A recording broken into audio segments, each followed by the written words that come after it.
नमस्कार दोस्तों, पिछले सेशन में हमने ब्लूम टैक्सोनॉमी से संबंधित कॉग्निटिव डोमेन और उससे संबंधित प्रश्न लिए थे। आज ये दूसरा सेशन है ब्लूम टैक्सोनॉमी पे, जिसमें हम अफेक्टिव डोमेन और उससे संबंधित प्रश्न लेंगे। तो चलिए शुरुआत करते हैं। ब्लूम टैक्सोनॉमी जो 1956 में दी गई थी, उसे बेंजामिन ब्लूम ने अपने सहयोगियों के साथ दिया था, जिसके अंदर उन्होंने ये बताने की कोशिश की थी कि भाई कोई भी व्यक्ति वो कुछ भी लर्न कर सकता है, बस सही परिस्थितियां होनी चाहिए। इस लर्निंग में वो लोअर थिंकिंग से हायर थिंकिंग की ओर जाता है, जिसकी हमने पिछली क्लास में बात की थी, जो कि मुख्य रूप से आपको याद रखना है कि ये हायर ऑर्डर थिंकिंग को प्रमोट करने के लिए होती है। अब हायर ऑर्डर थिंकिंग यानी थॉट प्रोसेस तो वो कॉग्निटिव डोमेन में हो गया, लेकिन जैसे ही हम आते हैं अफेक्टिव डोमेन में, तो अफेक्टिव डोमेन यानी अधिगम का वो अनुक्षेत्र जो कि अफेक्टिव, साधारण तरीके से आप याद रखें फीलिंग्स, जो फीलिंग्स से जुड़ा हुआ है, जो आपके संवेगों से संवेदनाओं से जुड़ा हुआ है, वो क्षेत्र कहलाता है अधिगम का भावात्मक क्षेत्र, जो आपके भाव फीलिंग से जुड़ा हुआ है। तो जैसे जैसे हम स्कूल में जाते हैं वैसे हम वहां पे सोशलाइज होते हैं। सोशलाइज होने के दौरान हम अपने ग्रुप में, अपने विद्यालय में, अपने अध्यापकों के साथ कुछ नया सीखते हैं। इस सीखने में कुछ अफेक्टिव डोमेन आता है, यानी कुछ भाव सीखते हैं, कुछ फीलिंग सीखते हैं। इसकी बात क्रथवोल, ब्लूम और मार्सिया ने 1973 में की थी। तो आप ये याद रखेंगे 1973 में दिया गया था ये डोमेन, जिसमें कि भावनाएं, मूल्य, तारीफ, उत्साह, प्रेरणा और वृत्तियां शामिल हैं। ये अर्थात जो हमने पिछला डोमेन किया था कॉग्निटिव डोमेन, ब्लूम के कॉग्निटिव डोमेन में 6 स्तर होते हैं, जबकि अफेक्टिव डोमेन में 5 स्तर होते हैं। ये 5 स्तर आपको याद रखने हैं और एक के बाद हम एक दूसरे स्तर पर बढ़ते हैं। तो चलिए करते हैं अफेक्टिव डोमेन ऑफ लर्निंग। अगर अफेक्टिव डोमेन ऑफ लर्निंग को समझना है तो सबसे पहले इस बात को समझना होगा कि हम एक तरफ एजुकेशनल ऑब्जेक्टिव्स को देखते हैं और दूसरी तरफ स्टेट ऑफ माइंड को, कि उस समय हमारे दिमाग के कार्य करने की क्षमता या स्तर क्या चल रहा है। इसी के आधार पे हम विकास करते हैं। तो सबसे लोअर लेवल पे, सबसे पहले स्तर पर रिसीविंग यानी प्राप्त करना, प्राप्त करने को आप ग्रहण करना यानी अक्वायर से भी जोड़ सकते हैं। जैसे कि कोई एक बच्चा सबसे पहले भाषा कैसे सीखता है, अक्वायर करके, पिकअप करके। सिमिलरली उसी तरीके से एक व्यक्ति कक्षा में जब जाता है, स्कूल में या कॉलेज में, उस समय वो सबसे पहले क्या देखता है, भाव, लोगों के जो भाव होते हैं, जो उनकी फीलिंग होती है, वो ग्रहण करता है दूसरों से।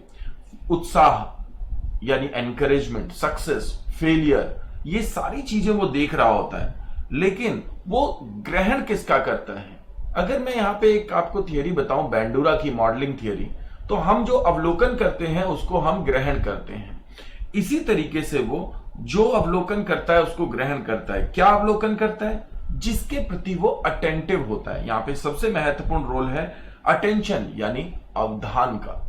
तो हम जब हमारा अवधान जिसकी तरफ होता है, हम उसे ग्रहण कर लेते हैं। फॉर एग्जाम्पल, एक बच्चा है, वो कक्षा में बैठा है, दूसरे बच्चे को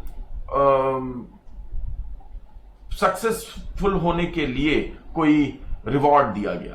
रिवॉर्ड के बाद उसने अपने भाव जिस तरीके से प्रदर्शित किए, वो आपने जैसे ही देखे, ऑब्जर्व किए, तो वो आपने रिसीव कर लिया। तो इसी को कहेंगे एक्वायर, एक्विजिशन। ये सबसे पहला स्तर है। दूसरा स्तर होता है रिस्पॉन्ड। रिस्पॉन्ड का मतलब होता है प्रतिक्रिया। आप इसको इसी तरीके से याद रखें, प्रतिक्रिया के रूप में, रिस्पॉन्स के रूप में। पूरा बिहेवियरिज्म स्टिमुलस और रिस्पॉन्स पे है। स्टिमुलस क्या है? यहां पे वो जो व्यवहार किसी ने किया, उसको देख करके जो हमारे अंदर वो प्रवृत्ति आ गई, हमने रिसीव कर ली। अब जब वैसी ही स्थिति हमारे साथ हुई, उस स्थिति को कहेंगे स्टिमुलस। जब वही स्थिति हमारे साथ हुई तो हमारा वही रिस्पॉन्स बाहर निकल के आया। तो बेसिकली यहां पे रिलेशन क्या है, याद रखेंगे, गिव एंड टेक।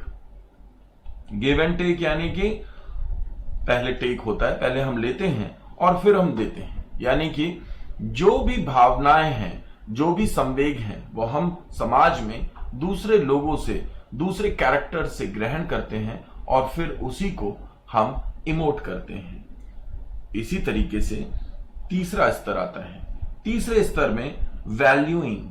याद रखिएगा, हम इन भावों में शुरुआत में ये नहीं जानते। एक बच्चा गली में खेलने के लिए गया, वो बच्चे दूसरे बच्चे थे जो कि गाली दे रहे थे, वो घर पे आया, उसने गाली देनी चालू कर दी, तो उसने एक व्यवहार को अडॉप्ट कर लिया, बिल्कुल उसी टोन में, उसी भाव के साथ उसने वो गाली दी।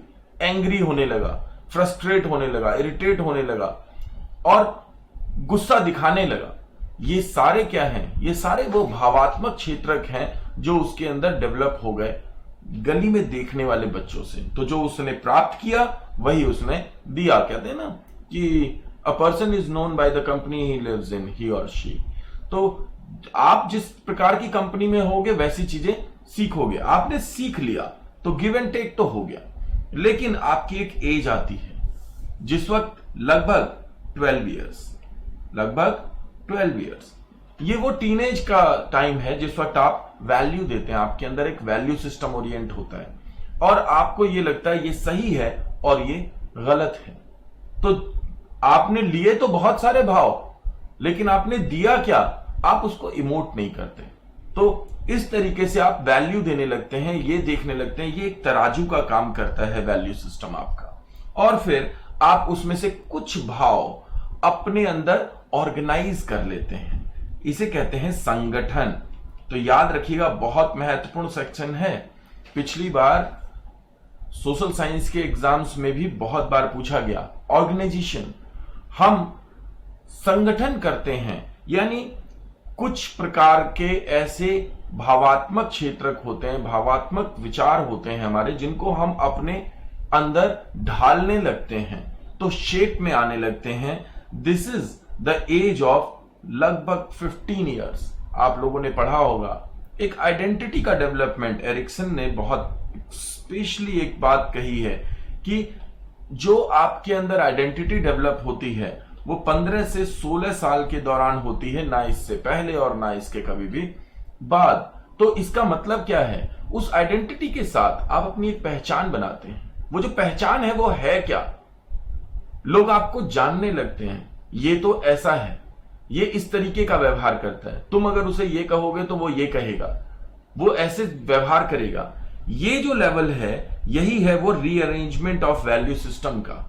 आपको क्या व्यवहार प्रदर्शित करना है और क्या व्यवहार आपको प्रदर्शित नहीं करना है, इसकी आपको जानकारी जो मिलती है, ये जो आप अपने अंदर कर पाते हैं, ये होता है लेवल लगभग 15-16 साल की उम्र में हो जाता है। होता तो शुरुआत से ही है, लेकिन मुख्य रूप से ये पूर्ण रूप से आप ऑर्गेनाइज करने लगते हैं इस टाइम पे।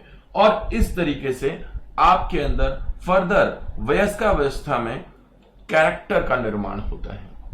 यही कैरेक्टर डेवलपमेंट फाइनल उद्देश्य होता है अफेक्टिव डोमेन का। अगर पूछा जाए कि सबसे highest level of affective domain क्या है, तो कैरेक्टर डेवलपमेंट। अगर कोई इस तरीके से पूछे कि आपके अंदर भावात्मक अधिगम का सबसे उच्च स्तर क्या है, तो आप कहेंगे चरित्र निर्माण।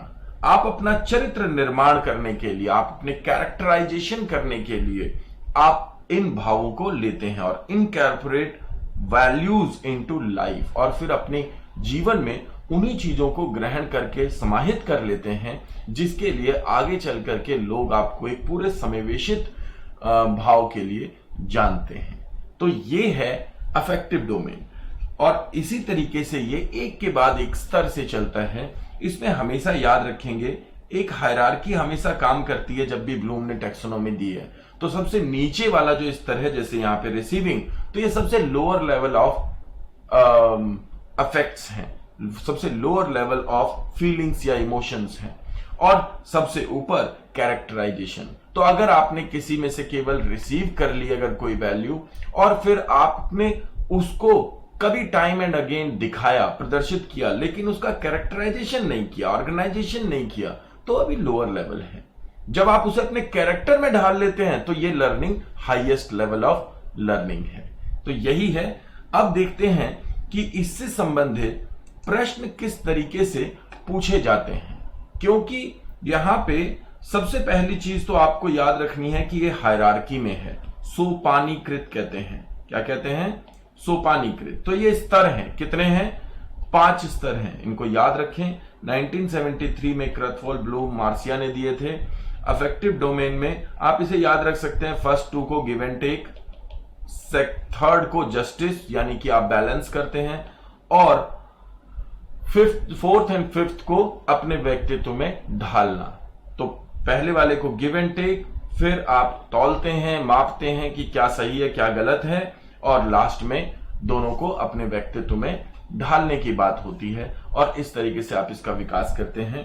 तो देखते हैं इससे संबंधित जो प्रश्न पूछे जाते हैं वो किस तरीके से पूछे जाते हैं। तो सबसे पहला जो प्रश्न है वो है, एजुकेशनल एक्टिविटी या लर्निंग को ब्लूम ने कितने अनुक्षेत्रों में देखा है? आपको पता है कॉग्निटिव डोमेन, अफेक्टिव डोमेन और साइकोमोटर डोमेन। तो 3, 4, 5, 6 इनमें से 3 होगा इसका answer. Next question. Next question देखते हैं, इनमें से कौन ब्लूम टैक्सोनॉमी के अफेक्टिव डोमेन की रिसर्च में शामिल नहीं था? अफेक्टिव डोमेन पे हमने बात की, आपको यह बताना है इनमें से कौन अफेक्टिव डोमेन की जो रिसर्च थी, जो शोध किया गया, उसमें शामिल नहीं था। Benjamin Bloom, Krathwohl, Marcia, McDougall. McDougall का काल लगभग 20वीं शताब्दी की शुरुआत का था।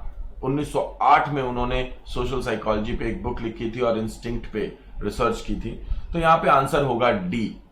बेंजामिन ब्लूम, क्रथवोल और मार्सिया ने मिलकर के 1973 में अफेक्टिव डोमेन दिया था। यह हम डिस्कशन कर चुके हैं। अगला क्वेश्चन देखते हैं, ब्लूम द्वारा दिए गए भावात्मक आयाम में इनमें से सर्वोच्च स्तरीय आयाम कौन सा है? Highest order of feeling.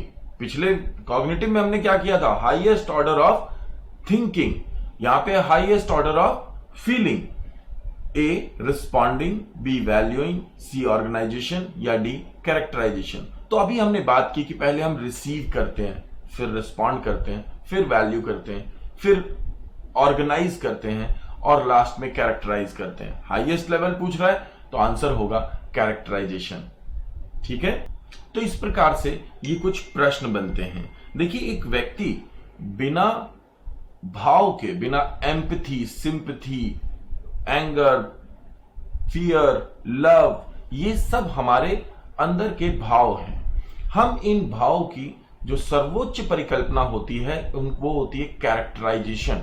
हम इन्हें अपने कैरेक्टर में उतार लेते हैं ऑर्गेनाइज करके अपने वैल्यू सिस्टम के अनुसार, और इसी प्रकार से लाइफ को जीते हैं, जिसको कि ब्लूम ने अफेक्टिव डोमेन के रूप में देखने की कोशिश की। तो आशा करता हूं कि आपको ये समझ में आया होगा। फिलहाल के लिए इतना ही। धन्यवाद।